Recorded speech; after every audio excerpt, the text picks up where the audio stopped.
Quand on a préparé le colloque, en fait, on voulait inviter des promoteurs immobiliers. C'est qu'hier, on a eu Laurence Vincent, qui est venu nous parler de projets immobiliers résidentiels. Aujourd'hui, on a Martin Galarneau, qui est associé dans une firme en fait très importante à Montréal, peut-être pas en taille, mais en type de projet. Martin est associé chez TGTA, c'est qu'on aura compris que le G fait référence à Galarneau. Martin, c'est un avocat de formation et urbaniste, qui est une combinaison assez rare au Québec encore.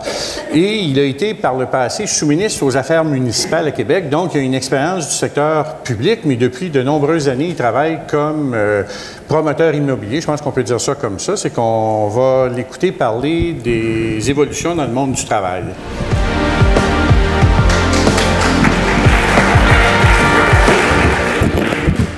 Bon, merci Paul de la présentation, puis merci beaucoup aux organisateurs de m'avoir invité. Alors, je ne me présenterai pas parce que ça a déjà été fait. Je vais commencer en vous disant que l'exposé que je vais faire aujourd'hui n'est pas un exposé rempli de données. C'est pas un exposé basé sur des recherches scientifiques, mais bien sur mon expérience très, très pratique de terrain. Alors, au cours des dernières décennies, comme plusieurs autres villes nord-américaines, en fait, comme plusieurs autres villes, la structure économique de Montréal s'est complètement transformée. Depuis quelques années, on entend que Montréal vit une renaissance, notamment en raison du dynamisme d'un secteur économique en émergence, dont le numérique, les jeux vidéo, les sciences de la vie et plus récemment l'intelligence artificielle, ça de façon très, très marquée. Or, dans ces secteurs, la compétition est vraiment féroce pour attirer les talents, conjugué au fait qu'en ce moment, à Montréal, on est à un creux historique au niveau du chômage, on est à 6 %. Alors, les entreprises qui évoluent dans ces secteurs-là s'arrachent littéralement la main-d'œuvre. Moi, j'ai des locataires chez nous dans nos projets et c'est une obsession, vraiment, le recrutement de la main-d'œuvre. Ils ont toujours plusieurs postes vacants. Alors, un des moyens qui est utilisé par ces entreprises-là pour attirer la main-d'œuvre, c'est ce que je vais démontrer dans mon petit exposé, c'est de s'établir dans des quartiers animés et riches, dans des immeubles qui se distinguent et en construisant des aménagements attrayants. Le mot-clé, en fait, c'est bonheur des employés. Fait que ça, c'est à notre bureau. Toutes les semaines, on fait une course de... voilà.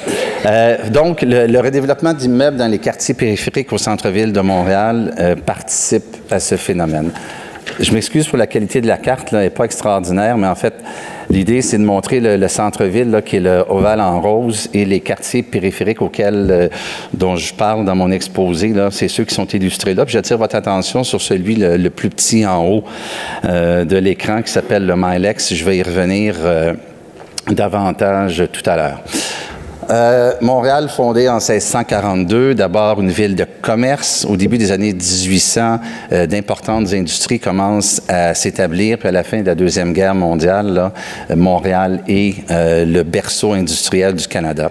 Dans les années 1900, plusieurs des industries commencent à s'installer en périphérie du centre-ville.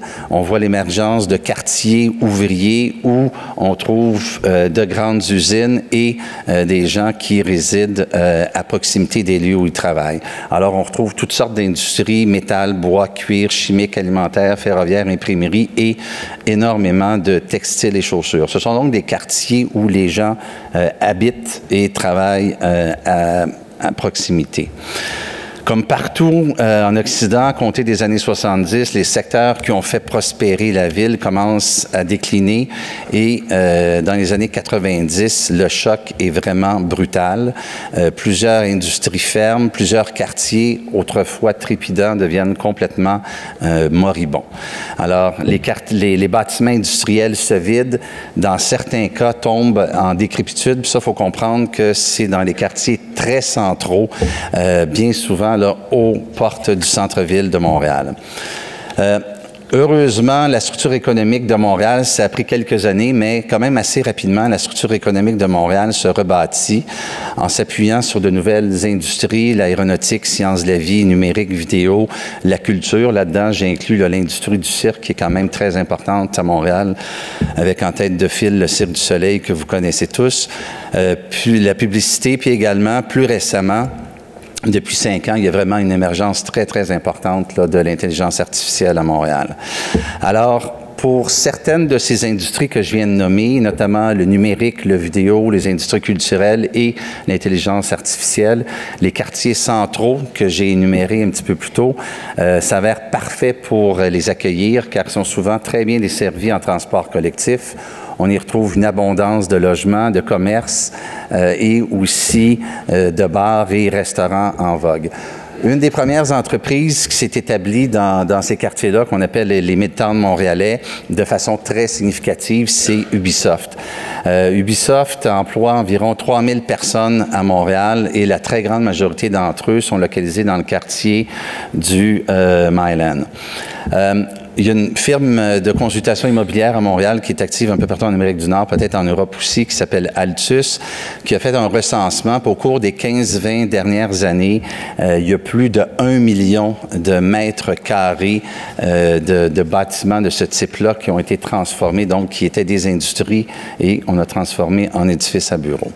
Je vais vous parler maintenant du Milex. Le Milex, c'est le territoire là, de 504 000 mètres carrés qu'on voit à gauche de l'écran. C'est pas vraiment un quartier en passant. Le Milex, c'est les gens qui y habitent, qui y vivent, qui l'ont formé, qui l'ont baptisé ainsi parce qu'on est à côté du quartier de Parc Extension, qui est en haut à gauche sur l'écran, et voisin également du Myland, Milex, on voit le nom.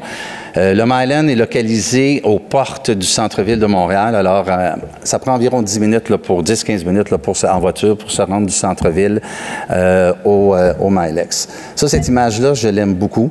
Quand j'ai fait mes études en urbanisme au début des années 90, on avait examiné le cas du Milex et les problèmes qui affligeaient le quartier là, nous semblaient insurmontables. Donc, on retrouvait là, de grands bâtiments vides ou abritant des activités moribondes, puis activités qui ne généraient pas suffisamment de richesse pour pouvoir supporter un entretien adéquat des bâtiments. On retrouvait également une mixité, mais une mixité très, très désorganisée. C'est-à-dire que sur un même tronçon de rue, on pouvait retrouver des garages de réparation de carrosserie de voitures, on appelle des body shops chez nous, d'anciennes usines textiles vides et de petits immeubles résidentiels qui, comme celui-là, pouvaient avoir un étage, d'autres qui avaient de 3 à 4 étages. Et pas grand monde à cette époque-là voulait habiter dans le Milex. À partir des années 2000 environ, le Milex timidement commence à revivre. Ceux qui ont donné le premier souffle sont des architectes. Des architectes qui, profitant des prix de l'immobilier qui étaient très, très bas, ont décidé d'installer leur demeure là, puis se faire des petits plaisirs. Se sont construits des maisons qu'ils rêvaient de faire et de bâtir. Alors, assez rapidement, ateliers d'artistes également se sont installés, des designers. À partir de là, certains restaurants et bars qui sont devenus rapidement là, parmi les établissements les plus en vogue à Montréal se sont installés là. Par la suite, de nouvelles entreprises. Au début, les entreprises recherchaient du loyer pas cher et de fil en aiguille, le quartier a évolué. Ce qui fait en sorte que aujourd'hui, en fait, le Milex était un endroit très méconnu, même parmi les Montréalais. Et donc, à partir des années 2010, là, on a commencé à parler beaucoup du quartier. Alors, Boston Globe, des médias locaux, mais également de l'étranger, le Boston Globe, la version électronique du Vogue. Là-dessus, on ne le voit pas, mais New York Times aussi ont fait des articles là, sur le quartier. Alors, il y a même un site qui s'appelle How I Travel, qui n'est pas un site montréalais. Puis chaque fois que je mentionne la citation, ça me gêne un peu parce que très honnêtement, je trouve ça un petit peu exagéré, mais ce site-là, donc, avait décerné que le Milex était le quartier le plus cool au monde, rien de moins. Alors, mais voilà, c'est pas moi qui l'ai écrit. Alors aujourd'hui, le quartier est vraiment plein de vie, est considéré comme un lieu où il fait bon vivre. Moi, chaque fois que je vois cette photo-là, je dis, mon Dieu, qu'il a l'air très heureux, ce gars-là. Où les habitations se vendent à des prix qui rivalisent maintenant là, avec les prix des quartiers les plus chics de Montréal. C'est vraiment très surprenant. Et où les bureaux qui s'installent là, le loyer de base qui est payé par ces locataires-là est très, très proche, ou même l'équivalent à ce que les gens paient au centre-ville. Et dans quelques mois, le quartier du Malex va devenir le plus important hub en intelligence artificielle au Canada, puis un des plus importants en Amérique du Nord. Alors, toute cette transformation-là du quartier s'est faite en environ 10 ans. Là, je vais vous parler un petit peu plus précisément du projet que nous avons fait. Fait que ça, c'était l'état des bâtiments lorsqu'on les a acquis. Donc, les deux bâtiments totalisent environ 40 000 mètres carrés, sont reliés par une passerelle. Je vais y revenir tout à l'heure. Et vous voyez, entre les deux édifices, il y avait un espace qui, à l'époque, qui était un espace, un ramassis de déchets à peu près, là, qui était absolument pas utilisé. Alors, c'est un site qu'on a commencé à regarder en 2013. Nous l'avons acheté en 2014, on a débuté les travaux en 2015 et on vient tout juste de terminer là, les travaux. Il nous reste des aménagements à faire à l'extérieur et dans l'espace que j'appelle la ruelle entre les deux bâtiments qu'on va faire le printemps prochain. On a acquis le site pour 17 millions de dollars. On y a fait pour 21 millions de dollars de travaux pour refaire l'immeuble. À ça, on doit ajouter environ 25 millions de dollars là, qui ont été investis par les locataires pour faire des améliorations locatives. Alors donc, les travaux qu'on a effectués, en fait, on a conservé la carcasse, mais toute l'enveloppe extérieure a été refaite, briques, fenêtres, isolation, de nouveaux systèmes mécaniques et électriques, ventilation, ascenseur. Tout ça, c'est brand new, c'est tout neuf. Et donc, on comprend que cet immeuble-là, aujourd'hui, rencontre les standards d'un immeuble neuf. Alors, le défi était de créer un environnement propice pour attirer les entreprises que je vous ai décrites tout à l'heure. Donc, les entreprises qui évoluent dans les secteurs en émergence, tout en gardant les coûts le plus bas possible. Surtout quand on a démarré le projet, il y avait quand même là un certain défi. C'est un projet qu'on a parti sur une base totalement spéculative. On n'avait pas 1 centimètre carré de louer et les choses allaient bien à Montréal quand le projet était parti, mais peut-être pas aussi bien que maintenant. Donc, on avait vraiment... aujourd'hui, en fait, si je referais le projet, je le partirais aujourd'hui. L'obsession qu'on avait pour maintenir les coûts bas, je l'aurais peut-être un petit peu moins eu. Alors, donc, notre volonté, c'était évidemment de préserver le caractère industriel des deux bâtiments. Donc, plafond exposé, finition brute, plancher de béton, mais évidemment, on voulait ajouter une petite touche là, un peu moderne. La rénovation, là, je m'excuse, j'ai pas encore de photos. On va faire les photos là, avec des drones puis tout ça. Fait que la prochaine fois que je viendrai faire une présentation, vous verrez la vraie affaire. Mais j'aime bien cette image-là parce que l'immeuble la rénovation a été faite de façon privilégiée, l'ouverture sur les quartiers. Alors, qu'est-ce que je veux dire là-dedans? On voit en haut à gauche là un parc qui est le parc de la Petite Italie, qui est situé à environ là, une minute et demie du projet. En bas de l'écran, c'est un parc linéaire qui va être fait par la Ville de Montréal. Parc linéaire qui était là, déjà annoncé au moment où on a fait l'acquisition de l'édifice. Nous, on a cédé des terrains là, à la Ville pour que le parc se fasse. Et puis un peu plus loin encore, plus bas, il va y avoir des criquets aussi. Et un peu plus bas, on va retrouver le futur campus de l'Université de Montréal, le campus scientifique. Alors, À la deuxième visite que j'ai faite du bâtiment, je regardais tout ça, puis c'était comme une évidence là qu'on était au milieu d'un corridor et qu'il fallait y participer. Alors donc, l'espace entre les deux bâtiments que je vous mentionnais tantôt, là, il n'est pas encore complètement aménagé, mais on va l'aménager complètement, mettre des plantations, des endroits, des chaises où les gens pourront aller s'asseoir, une terrasse, parce que juste au coin de l'édifice, il y a un restaurant qui est installé, qui va avoir une terrasse et à l'arrière du bâtiment, on va faire un parc. On a sans que personne nous le demande, c'était pas une exigence de la ville, mais pas du tout. On a décidé de sacrifier 40 espaces de stationnement pour faire le parc. Ça, dans un contexte, on est quand même en Amérique du Nord, dans un quartier où il y a un déficit de stationnement. Il y a des gens qui m'ont dit que c'était peut-être pas une bonne idée, mais on l'a fait quand même. Et à parler avec les gens qui ont loué chez nous, c'est un élément qui a été pris en considération. Et je pense qu'une fois que l'immeuble, ben en fait l'immeuble il est rempli, là, mais une fois que les baux vont venir à échéance, on va avoir la compétition, on pense que c'est un élément qui va nous aider, qui va nous aider par rapport à nos concurrents. C'est un site qui est relativement bien desservi en transport collectif. Je dis relativement parce qu'il n'y a pas une station de métro qui est située à la porte de l'édifice. La plus proche station de métro est à 0,8 km. Par contre, tous les rues qui quadrillent le secteur sont desservies par services d'autobus à très forte densité. Donc, quand même assez bien desservi en transport collectif. Pardon. Il nous apparaissait très important, quand on a fait le projet, d'essayer dans le type d'aménagement qu'on ferait, de favoriser un sens de la communauté. Donc, le parc participe à ça.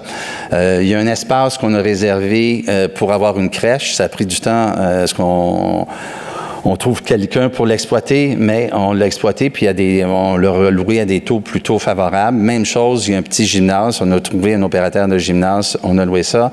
Il y a le restaurant dont je vous parlais tout à l'heure.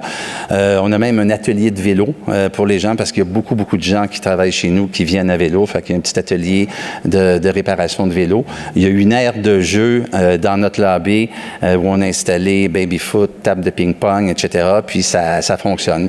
Le restaurant, on a pris beaucoup de temps pour le choisir. Il y a des chaînes qui venaient nous voir, mais on n'était pas intéressé à avoir des chaînes. On voulait vraiment avoir un restaurant. On a la chance à Montréal d'avoir plusieurs restaurateurs artisans. Et puis, on a convaincu l'un d'eux de venir chez nous, d'ouvrir une antenne chez nous. Puis déjà, ça fait quelques semaines qu'il est ouvert. Puis déjà, on sent que ça amène beaucoup de vibes. Déjà, 3 événements, des lancements de livres, ce genre de choses-là qui sont organisés là, qui contribuent à animer le bâtiment. Alors, les travaux, c'est ça, viennent tout juste là, de se terminer et au début de 2018, mais le bâtiment là, affichait complet. C'est une liste partielle des locataires qu'on retrouve. Hier, dans les conférences, là, on parlait de Yoshua Bienjo, c'est Mila. Donc, Mila est installée chez nous. Sur les 2 bâtiments, il y en a un qui est dédié complètement à des joueurs qui évoluent en intelligence artificielle. Dans l'autre bâtiment, c'est plus varié. On retrouve entre autres le plus grand studio indépendant de jeux vidéo à Montréal, des entreprises dans les sciences de la vie, designers, cabinet d'avocats. En fait, il y a différents types là, de joueurs. Alors, pourquoi les gens viennent s'établir dans le Milex, et surtout dans un contexte où l'économie va bien à Montréal, mais par ailleurs, au niveau du marché du bureau, les taux d'inoccupation est quand même assez élevé. Par exemple, au centre-ville de Montréal, il y a 10 % de taux d'inoccupation. Alors, pourquoi venir dans le Milex? Alors, tel que je l'ai mentionné en introduction, les entreprises qui évoluent dans le numérique, le vidéo, l'intelligence artificielle se battent pour attirer le talent.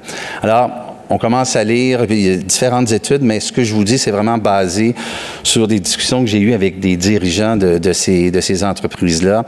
Donc, ces gens-là m'ont confirmé de façon très catégorique que le lieu de travail, donc le lieu de travail, c'est la ville, le quartier, l'édifice et l'environnement physique immédiat, sont des facteurs très, très importants d'attraction et de rétention de la main-d'œuvre.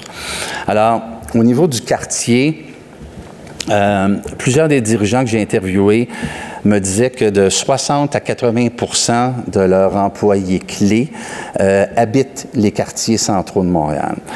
Évidemment, comme à peu près tout le monde, les gens veulent limiter le temps de commuting entre le travail et la maison. Et pour le type d'employés qui travaillent dans ces entreprises-là, pour une grande majorité d'entre eux, en tout cas, il serait inconcevable de prendre la voiture pour aller travailler. Il faut absolument qu'ils travaillent dans un lieu où les modes de transport actifs, donc transport en commun, vélo, marche, peuvent être utilisés. On se dit que les employés accordaient une très, très grande importance à l'environnement urbain où ils travaillent, veulent travailler dans des quartiers où il y a une vie urbaine riche, où on retrouve des parcs. Ça, c'est le parc de la Petite-Italie dont je vous parlais tout à l'heure, où on retrouve des services. C'est une image du marché Jean Talon qui est à moins de 1 kilomètre de notre projet. Et dans la Petite-Italie, on retrouve là, plusieurs restaurants, des magasins de bouffe spécialisés, etc. Ils veulent également être dans des quartiers où, après le travail, ils peuvent aller dans des bars, dans des restaurants, où il y a de l'animation, bref, travailler dans des quartiers qui sont cool. La génération X, puis ça, c'est le bout qui m'a un peu étonné, là. La génération X veulent vraiment travailler dans donc la génération X qui travaille dans les secteurs créatifs veulent vraiment travailler dans des milieux qui correspondent à ce qu'ils sont comme personnes, qui correspondent à leurs valeurs, leur style de vie. En fait, que le lieu où ils travaillent soit vraiment en phase avec ce qu'ils sont comme individus. Une dirigeante d'une des très, très grandes entreprises me disait même qu'ils veulent travailler dans des lieux où ils ont le sentiment de participer à quelque chose de plus grand qu'eux, de faire partie d'une communauté dont ils sont fiers, une communauté à laquelle ils s'identifient et qui traduit leurs valeurs. Alors, c'est sûr que comme promoteur immobilier, si on souhaite attirer ce genre de clientèle-là, c'est plus suffisant de designer un beau projet bien éclairé, bien ventilé, avec des ascenseurs efficaces. Il faut aller un petit peu plus loin.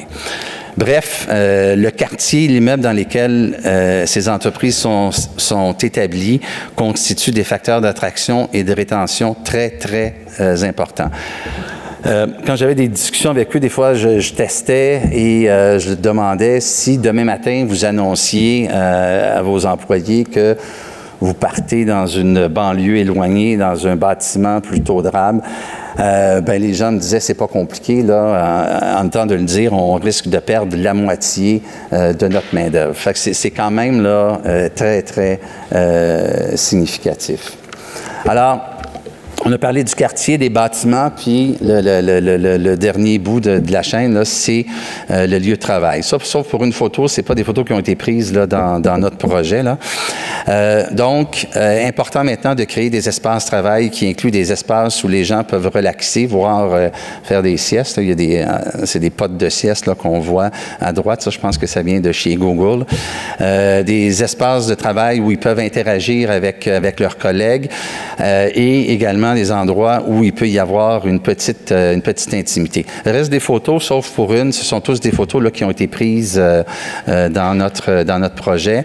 Alors, important de créer différents types d'atmosphères où chacun va se retrouver et c'est quasiment là, les espaces qui sont construits, là, c'est pratiquement designé comme des espaces d'hôtel. Alors, voilà. Alors, finalement, en tant que promoteur immobilier,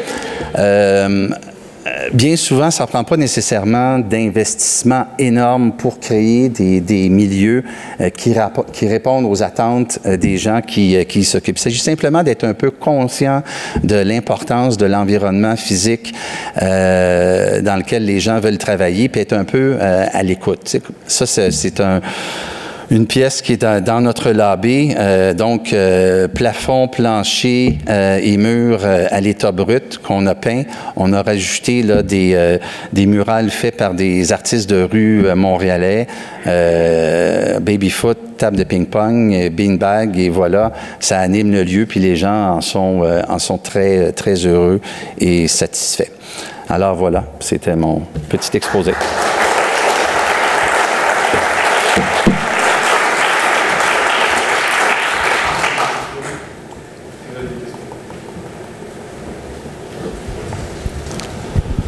On voit bien dans cet espace de travail, comme dans celui d'ailleurs que vous êtes en train de concevoir au Crédit Agricole, il y a un évident mélange entre la sphère publique et la sphère privée, qu'on ne vivait pas du tout de cette manière-là avant. Il y avait une forme d'opposition, enfin, probablement même probablement avant une difficulté à prendre du plaisir, enfin en tout cas un plaisir personnel au travail, autrement que justement dans son activité professionnelle. Là, on voit bien que c'est totalement mélangé. Vous pensez que les gens dormiront sur leur lieu de travail dans à peu près combien d'années ? Non, je ne pense pas que c'est quelque chose qui va arriver. Et puis, il y a même des employeurs qui se font une règle de restreindre la période. Un des employeurs, un des gros là-dedans, lui, il dit après 6 heures, là, il vide le bureau, ne veut pas que les gens prennent comme habitude de traîner là trop longtemps. Ceci étant, il y a d'autres endroits, ce sont plus des chercheurs qui sont là. Alors là, évidemment, les chercheurs vont travailler plus là, dans un mode 24 sur 24. Mais je ne crois pas du tout qu'on s'en aille vers ça. Mais non, je n'ai pas cette perception-là.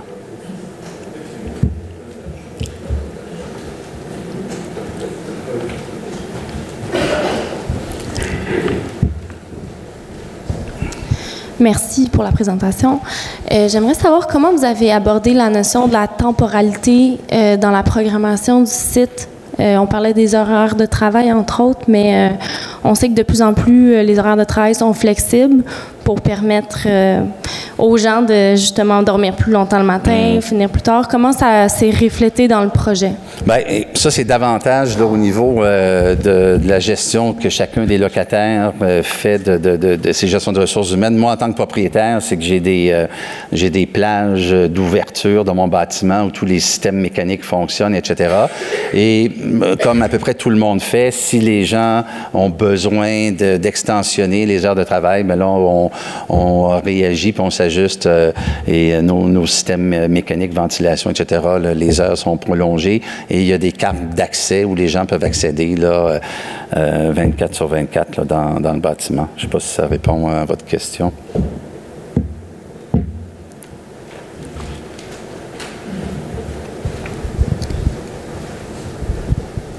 Merci. On voit bien que dans ce vieux bâtiment, vous aviez l'envie de créer un véritable lieu d'identité pour créer une communauté. Et que l'entreprise, on travaille dans l'entreprise davantage de liens communautaires, à un moment où justement chacun peut travailler à peu près de n'importe où. Voilà. Alors, on a l'impression qu'à travers le monde, en ce moment, à Londres, enfin dans toutes les grandes villes, on utilise des vieux bâtiments pour créer ces lieux de communauté. Qu'auriez-vous fait si vous aviez dû construire un immeuble neuf?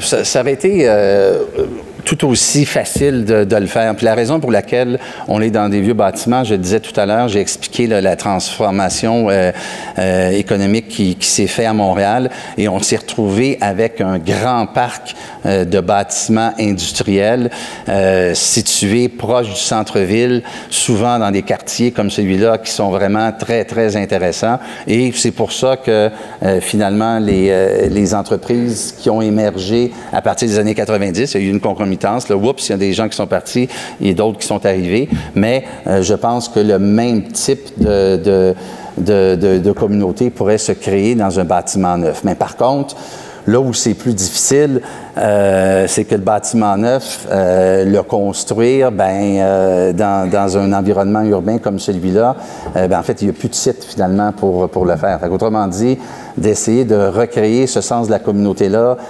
dans un quartier périphérique, c'est sûr que c'est pas mal plus compliqué parce que nous, on le fait à l'intérieur du bâtiment, mais on s'appuie beaucoup, beaucoup sur tout ce qu'il y a autour. Puis la vibe qu'on veut créer, qu'on est en train de créer là, n'aurait pas été possible si on avait été localisé ailleurs, en périphérie, en banlieue.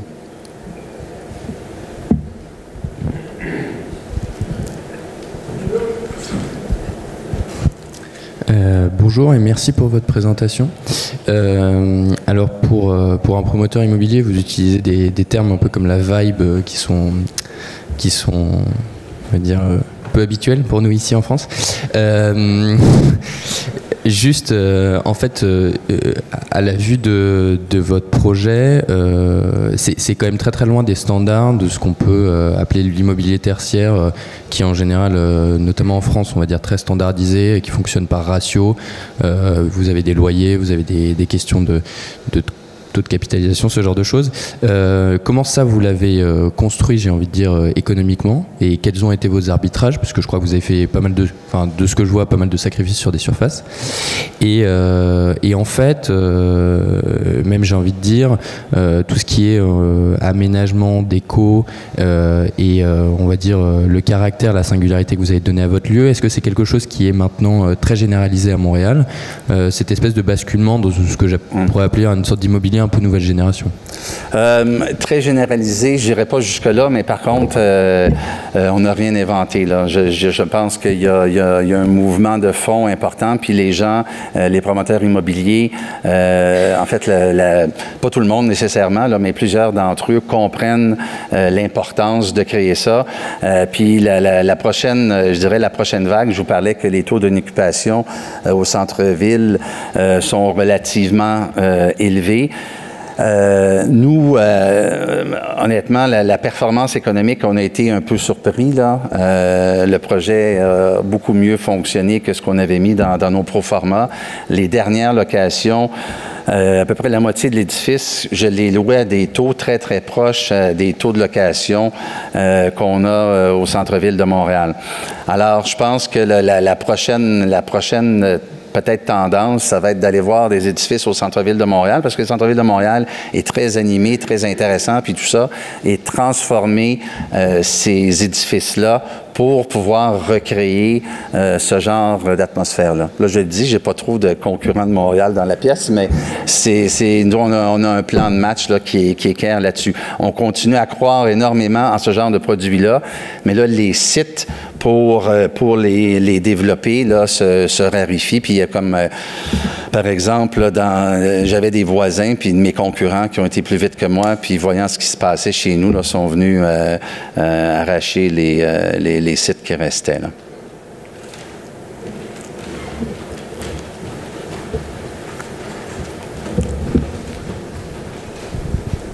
Merci. Est-ce que vous avez eu des objectifs en termes de performance environnementale? Absolument. Et est-ce que ça a été un facteur d'identification? Ça a pu être un facteur de vente, entre guillemets, d'attraction? Première des choses, oui. Notre bâtiment, ça a été un gros débat que je me suis fait à moi-même. Est-ce qu'on va chercher une certification LEED ou pas? Nos experts nous disaient que probablement on pourrait avoir une certification LEED A. Mais quand j'ai démarré le projet, comme je vous disais, là, c'est un contexte, c'était spéculatif, on n'avait pas 1 cm² de louer et il fallait couper les coûts le plus possible. Alors, on avait évalué que simplement le processus de certification, c'était plusieurs centaines de milliers de dollars. Alors, au lieu de, moi, la manière dont je l'ai présenté, c'est au lieu d'aller me faire certifier, bien, je vais planter les arbres à la place. Et bon... Fait que ça fait pas l'unanimité. Il y a plusieurs personnes qui sont pas d'accord avec, mais si j'avais engagé, moi, dans 10 ans, on parlera plus de certification parce que ça va devenir la norme de faire les bâtiments comme ça. Mais je dois avouer que c'est un pari parce que la grande tendance en ce moment, c'est vraiment d'aller chercher des certifications. Donc, oui, on a toit blanc, le parc qu'on a fait en arrière, récupération des eaux, système énergétique très performant, puis tout ça. Alors oui, ça a été une préoccupation. Et bon, au niveau des locataires, là, j'ai été un petit peu surpris parce que moi, je m'attendais, surtout le type de locataire qu'on a là. Donc, dans notre fiche, les gens qui faisaient la location, évidemment, on avait ces informations-là qui étaient fournies. Mais ça n'a pas eu l'air d'être un facteur très déterminant. Et puis, je sais que, à un moment donné, j'avais des discussions avec de vos collègues, là, européens, puis je racontais ça, puis bon, ils trouvaient qu'on était pas mal dinosaures, puis effectivement, mais en ce moment, le marché montréalais, moi, de mon expérience que j'ai eue, à louer le 40 000 m², ça n'a pas été un facteur très déterminant. Mais quand je dis ça, je dis pas que c'est pas important, je dis pas qu'il faut pas le faire, mais moi, le feedback que j'ai du marché est celui-là. Merci pour votre présentation. J'ai une petite question, un petit parallèle à faire avec ce qui se passe dans le monde de l'hôtellerie, puisque en fait on s'aperçoit que les bureaux suivent un peu ce qui s'est passé dans l'hôtellerie, avec Mama Shelter, Citizen M, maintenant Zoku à Amsterdam, et même des enseignes comme Maison du Monde qui sont des commerçants de déco, créent leur propre hôtel pour élargir l'expérience de leurs clients. Quelle est la prochaine étape de votre point de vue dans l'immobilier de bureau? Est-ce que IKEA va créer ses propres bureaux, sa propre marque dans l'immobilier de bureau? Oui, probablement. C'est certain que on a eu une certaine... le projet est assez en vue à Montréal, même s'il n'est pas très gros, là. Et c'est certain qu'on va capitaliser là-dessus. Et quand je vous disais tout à l'heure que si j'achète là, des édifices au centre-ville de Montréal pour les transformer, ben c'est sûr que je vais utiliser un peu l'image de marque qu'on a commencé à développer en faisant de ce projet-là. Alors oui, je pense que il va y avoir une tendance vers ça. Mais bon, est-ce que moi je sais que je veux le faire là. Est-ce que ça va être généralisé? Je peux pas dire, mais j'ai l'impression que oui. Merci.